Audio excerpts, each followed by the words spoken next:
warm welcome. I'm Emma Culver, Investor Relations and Communications Manager at Bannerman Energy. In 2015, Bannerman completed construction of the Etango Heap Leach demonstration plant, which ran as a pilot plant until 2020. Operation of the demonstration plant comprehensively de-risked the heap leaching process for the Etango Uranium Project. It allowed optimisation of processing parameters and provided a large database of processing data. It's important to know that work from the demonstration plant has been incorporated into the Etango 8 DFS, as well as front-end engineering design and detailed design work. This integration ensures that insight gained from the pilot plant operation are directly applied to the full-scale development, enhancing project technicals and economic robustness. Today, the plant continues to operate for further testing, improvements and optimizations. We understand that we can provide you with test results and reports. However, we wanted to show you exactly how we test at Bannerman. My colleagues in Namibia will walk you through the process of the Etango Heap Leach demonstration plant, giving you a better understanding of exactly how that process works and what that process will be like at the full-scale development of the Etango mine in Namibia. Welcome to the Etango Heap Leach demonstration plant.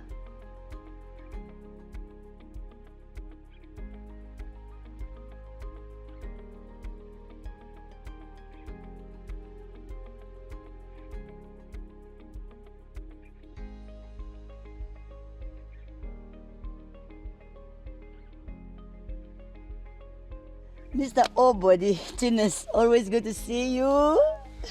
Same here. Thanks for having us on the Etango demonstration plant. Now, to you who's a guru, I say guru. Mashua also calls you a guru. What is it, 15, 16 years with Bannerman? 16 years. Oh my Lord. So you actually saw like the groundbreaking of this. You Yes, basically... I was involved with the whole process. So you're going to talk to me like it's sub A level. Okay. Sub A and Pretoria Afrikaans, sub A, just to give us a foundation, to lay a foundation of knowledge of what is happening where we are. Yes. So there's 4 phases, Yes. but in phase 1, which is where we are, Yes. there's 3 elements. Yes. Yeah, just talk me through that. Okay. Firstly, it's the blasting. The blast on what we call as the mine, Yes, the Yeah. mine. Okay. So then it is the crushing. which is The 3 Here. stages of Yes. crushing: primary, secondary, tertiary crushing. uh-huh. Okay. And then the 3rd phase that we need to apply here, because we've mined only ore and we've mined a little bit of waste. Is now we need to dilute this ore a little bit with waste to simulate what is going to happen on the mine On the one mine day. site. What is step 1? What happens first before we get here? Because this is a crushed material. Yes. Okay, so where is it coming from? Okay. When we started to build the demonstration plant, we had to mine from the ore body 3,000 tons of material. So that was mined about 2.5 kilometers from here, in the northern end of the ore body.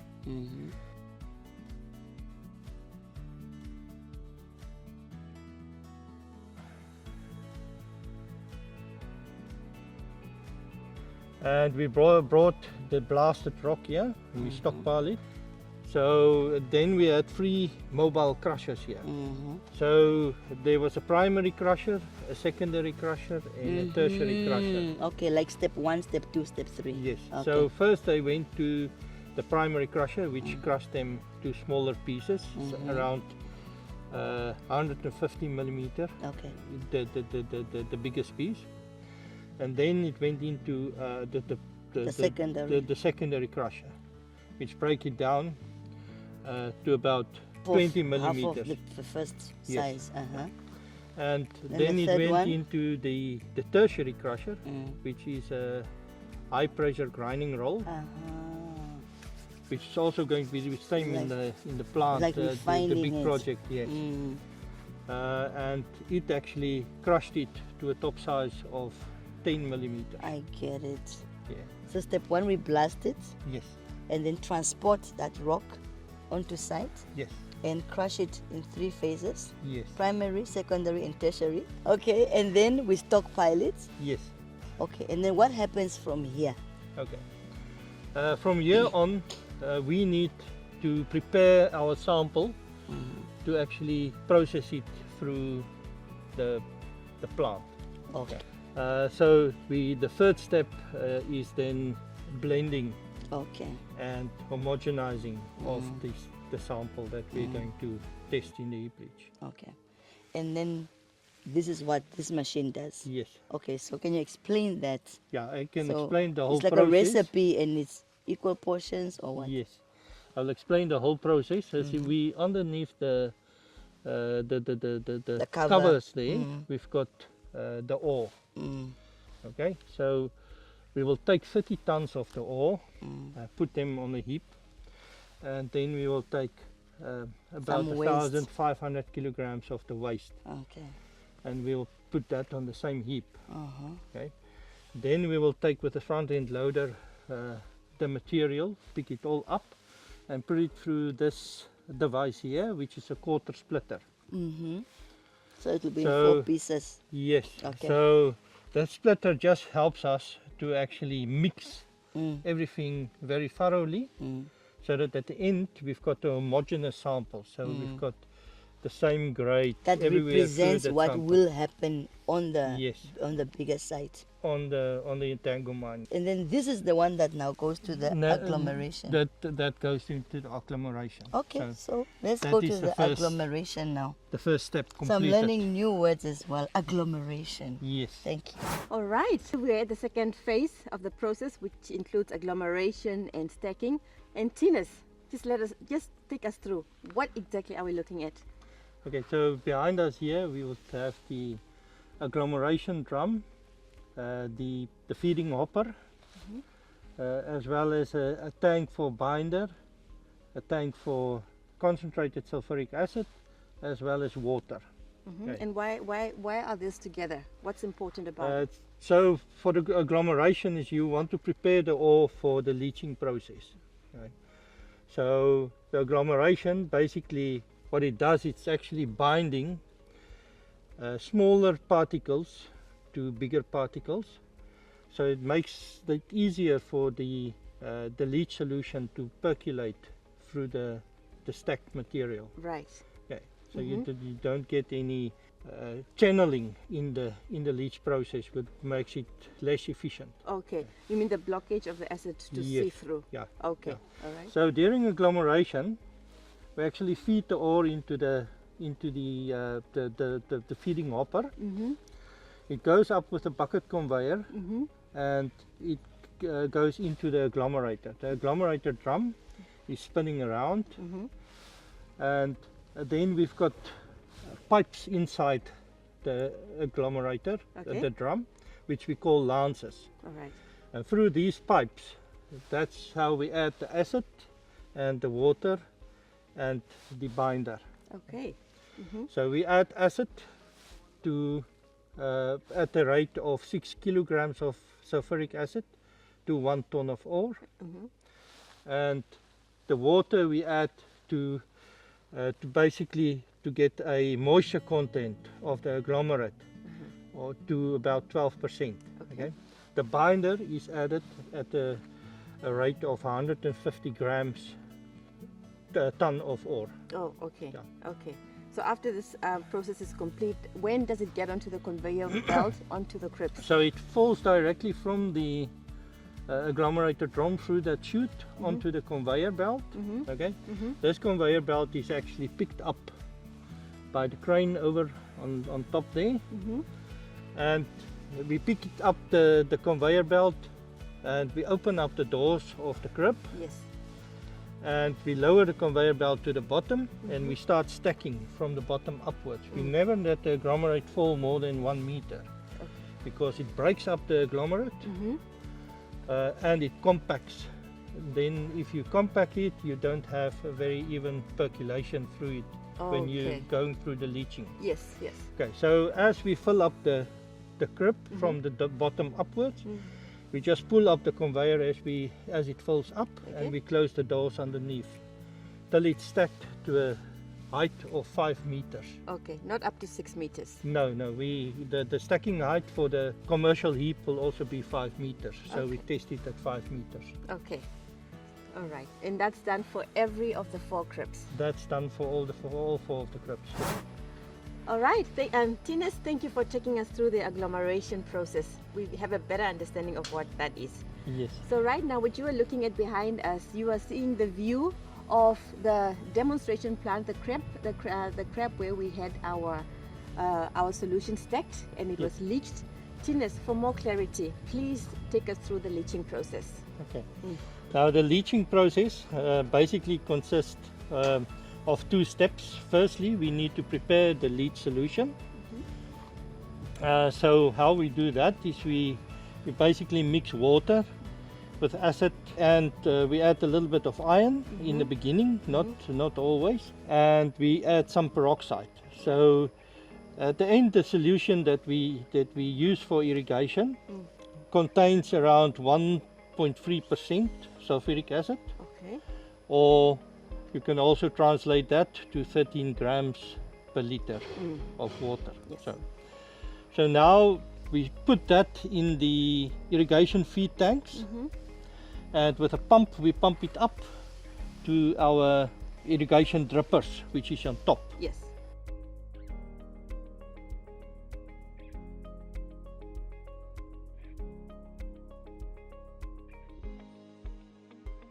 Tata Peter, I want you to tell me what's going on here. It looks like a garden. When we finish to do our agglomeration, the material are coming here. Yeah.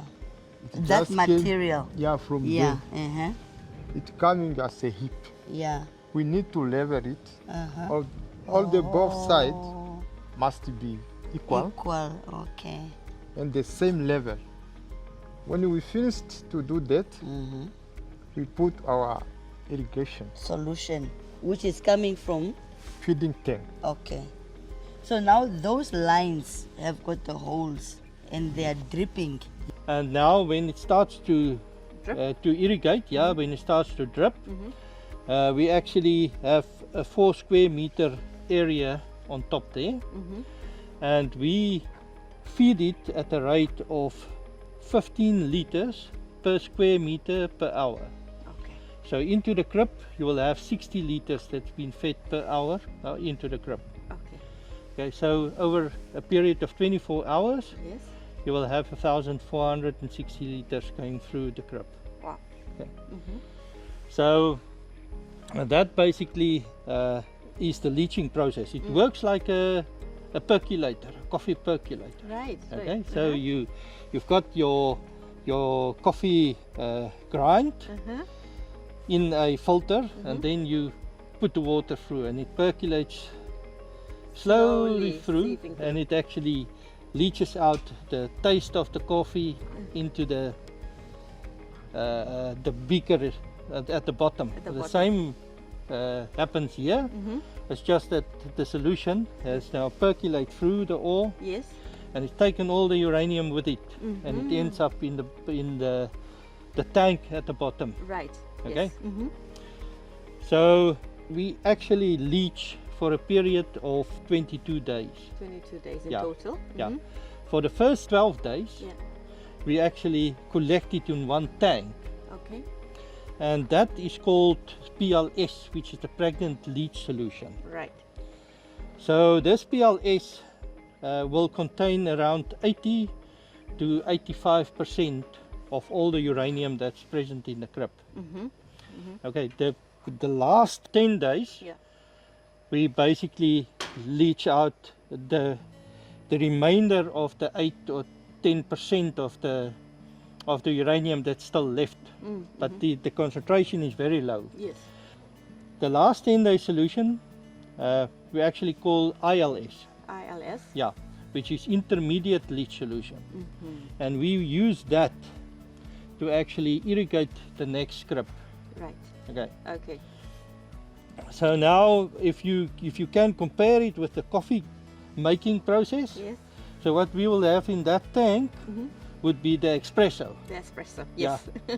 The And strong stuff. then 85% and solution.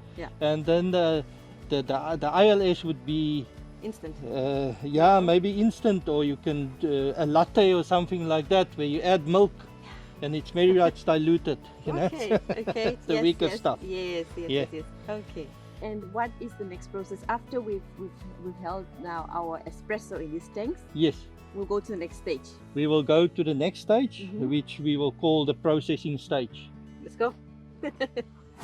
Okay, where are we now? This is now part 4, yeah? Yes, that's Okay. now step 4. Step 4. And So in we're step 4, going- there's how many elements? Step 4, there is 3 elements. Okay. Okay, so the first is basically the ion exchange, IX. Okay. Then from the ion exchange we go to nanofiltration, and from the nanofiltration we go to precipitation.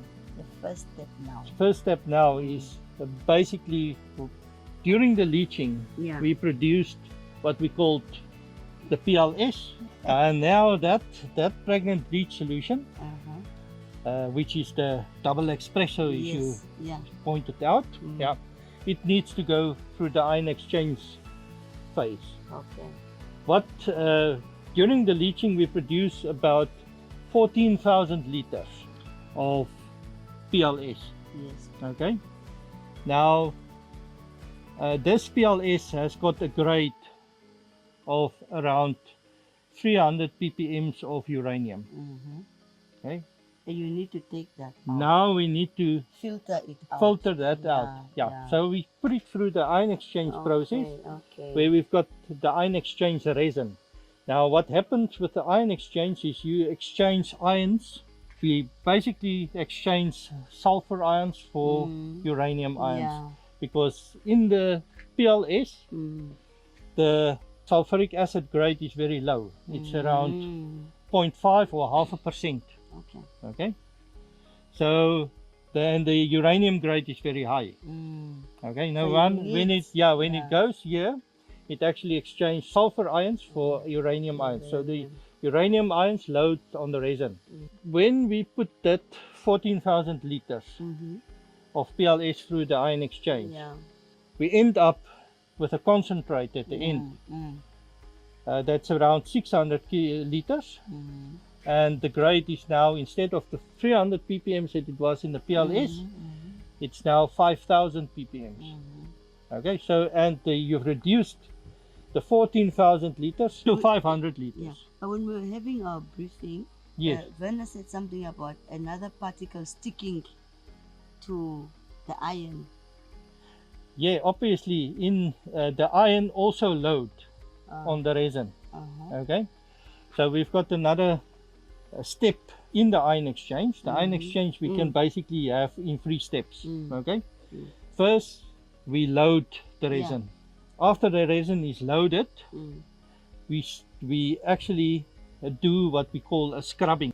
So then when all the iron is removed from the resin, then we end up with only uranium on the resin, and then we strip the uranium from Off the resin. And Yeah. how do you strip that off? We also use sulfuric acid. Yeah, it's Okay. just a reverse of the ion I exchange. get it. Because we use 110 grams per liter, so it's 11% sulfuric acid. Okay, to strip it off, and then we can use the resin again. All right, so we're done with part 3 now. Yes. And then what happens now after you have now After stripped the it? yes, then you end up with the 500 liters Yeah. or 600 liters Of of solution. iron concentrate. Yeah, Okay. but the grade was 300 ppms in the PLS, Yeah, and yeah. it's now 5,000 ppms. Yeah. So that now goes through the nanofiltration. Okay.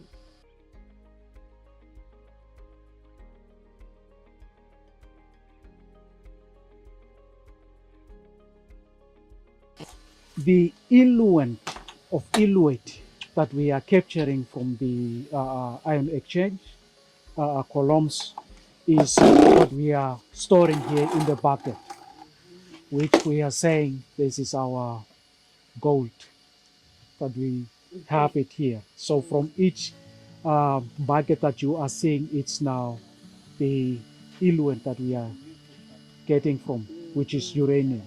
Samples are taken there from each bucket, and they are sent to the labs for the analysis.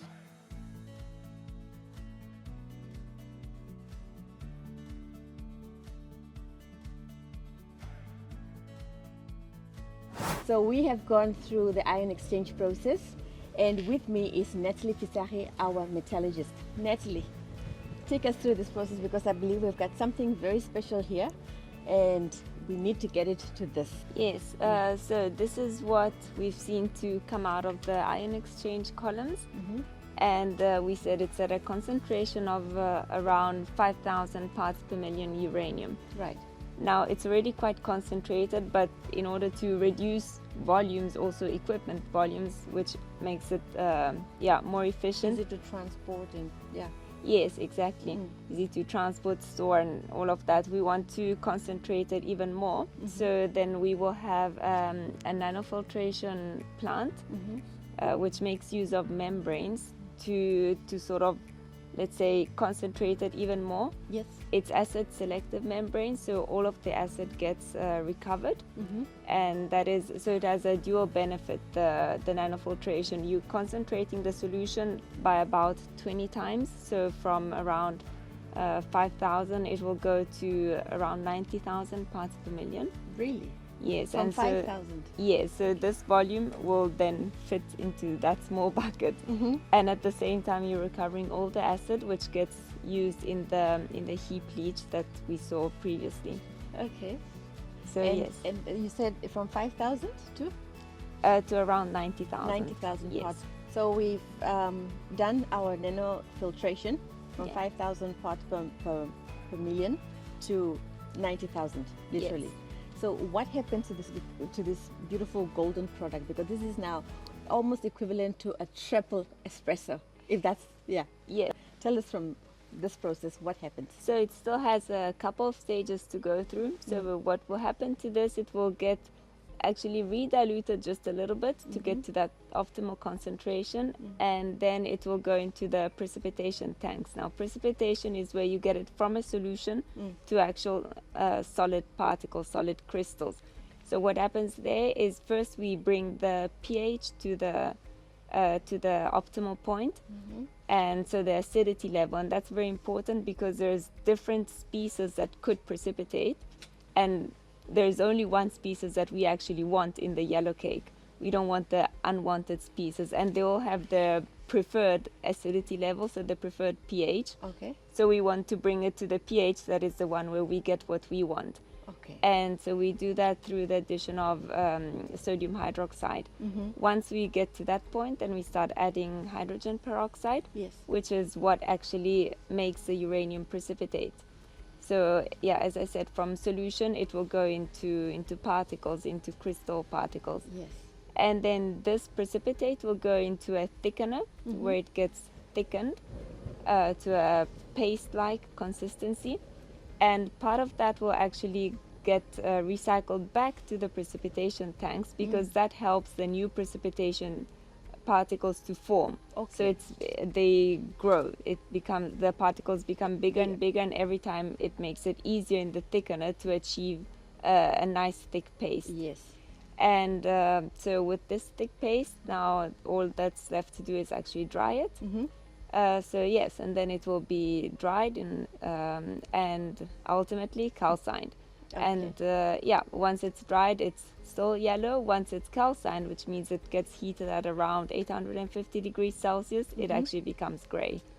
So thank you. From our double espresso, we went to our triple espresso, to almost our yellow cake, which is Yes. great.